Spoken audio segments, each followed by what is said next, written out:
Hi friends, welcome back to my channel. இன்றைக்கி ஒரு சூப்பரான உருளைக்கிழங்கு குருமா எப்படி பண்ணுறது அப்படிங்கிறத இன்றைக்கி வீடியோவில் பார்க்க போகிறோம். ஃபஸ்ட்டு வந்து அதுக்கு ஒரு 8 to 9 உருளைக்கிழங்கு எடுத்து வச்சுக்கலாம். அதில் கொஞ்சமாக சால்ட்டு, அதுக்கப்புறம் வந்து உருளைக்கிழங்கு மூங்குற அளவுக்கு தண்ணி வச்சுக்கலாம்.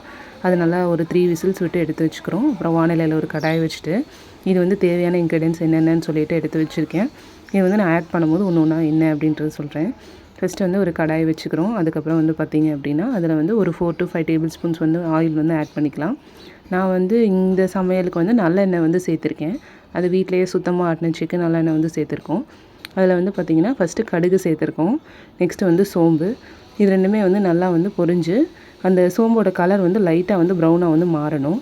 மாறினதுக்கப்புறம் வந்து பார்த்திங்க அப்படின்னா குழம்புக்கு போடுவோம் இல்லையா கடலைப்பருப்பு, அதை வந்து எடுத்து வச்சுக்கிறோம். அதையும் வந்து நல்லா இதோட போட்டுட்டு நல்லா மிக்ஸ் பண்ணி விட்டுறோம்.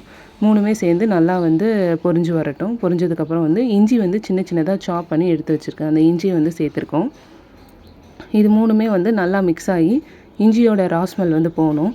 அது வரைக்கும் வந்து நல்லா வந்து மிக்ஸ் பண்ணி விட்டணும். நெக்ஸ்ட்டு வந்து பார்த்திங்கன்னா ஒரு 4 to 5 சின்ன வெங்காயம் வந்து மீடியம் சைஸு, அதை வந்து நான் கட் பண்ணி எடுத்து வச்சுருக்கிறோம். இதுக்கு வந்து வெங்காயம் வந்து ரொம்ப வதங்கணும் அப்படிங்கிற அவசியம் கிடையாது.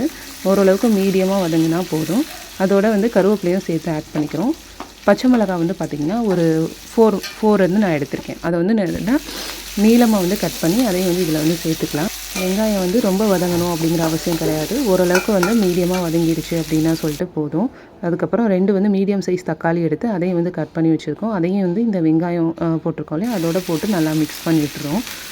அதுக்கப்புறம் வந்து மஞ்சத்தூள் வந்து பார்த்திங்கன்னா ஒரு 1/2 டீஸ்பூன் வந்து போட்டிருக்கோம். அது வந்து பார்த்திங்கன்னா அதுதான் வந்து இதுக்கு கலரே வந்து கொடுக்கும். அதுக்கப்புறம் உருளைக்கிழங்கு வேக வச்சுருந்தோம்ல ஸ்டார்டிங்லே, அதை தோல் நீக்கிட்டு கட் பண்ணி எடுத்து வச்சுருக்கோம். அதையும் வந்து இதோட சேர்த்துடலாம். சேர்த்துட்டு இந்த மிக்சர் இருக்குல்ல ஆல்ரெடி இருக்குல்ல, அதோட சேர்த்துட்டு நல்லா வந்து கிண்டி விட்டுடலாம். நெக்ஸ்ட்டு உருளைக்கிழங்கு வேக வைக்கும் போதே நம்ம வந்து சால்ட்டு போட்டிருக்கோம். இப்போ வந்து கிரேவிக்கான சால்ட்டை வந்து கொஞ்சம் ஆட் பண்ணிக்கலாம். சால்ட்டு போட்டுட்டு அதையும் வந்து நல்லா மிக்ஸ் பண்ணி விட்டுருங்க. இப்போ வந்து நம்மளுக்கு இந்த மாதிரி வந்து ஒரு திக்கான ஸ்டைலில் வந்து ஒரு உருளைக்கிழங்கு இந்த மாதிரி கிரேவி ஸ்டைலில் வந்து இருக்கும். இப்போ வந்து நம்ம வந்து இதை வந்து லிக்விடாக மாற்ற போகிறோம். அதுக்கு வந்து பார்த்திங்க அப்படின்னா ஒரு 1.5 டம்ளர் வந்து தண்ணி வந்து சேர்த்துக்கலாம். நம்ம தண்ணி சேர்த்தோடனே வந்து பார்த்திங்கன்னா அது நல்லா டைல்யூட் ஆகிடும். இந்த மாதிரி வந்து ஒரு குழம்பு பதத்துக்கு வந்து வந்துடும்.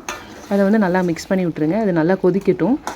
இது வந்து பார்த்திங்கன்னா நான் வந்து ஒரு 5 to 7 மினிட்ஸ் வந்து நல்லா கொதிக்க விட்டுட்டோம். கொதித்த உடனே பார்த்திங்கன்னா ஒரு மாதிரி ஒரு திக்கான கன்சிஸ்டன்சி கிடைக்கும்.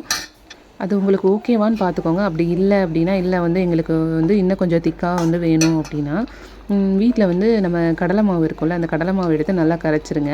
கரைச்சிட்டு நம்ம லாஸ்ட்டாக இந்த மிக்சர் வந்து இறக்க போகிறோம்ல, அதுக்கு வந்து ஒரு 2 மினிட்ஸ் முன்னாடி வந்து இதை வந்து மிக்ஸ் பண்ணிக்கலாம். அப்போ வந்து நம்மளுக்கு வந்து இந்த ஹோட்டல் ஸ்டைல்லே வந்து கிடைக்கும் இல்லையா, கெட்டியாக வந்து கொடுப்பாங்கல்ல, அந்த மாதிரி வந்து உங்களுக்கு வந்து இந்த கிரேவி வந்து மாறிடும்.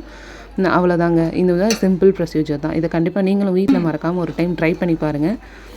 உருளைக்கிழங்கு குருமா வச்சுட்டு நம்ம வந்து பூரி போட்டுட்டு இதை வந்து குழந்தைங்கள்லேருந்து பெரியவங்க வரைக்கும் எல்லாருமே வந்து விரும்பி சாப்பிடுவாங்க.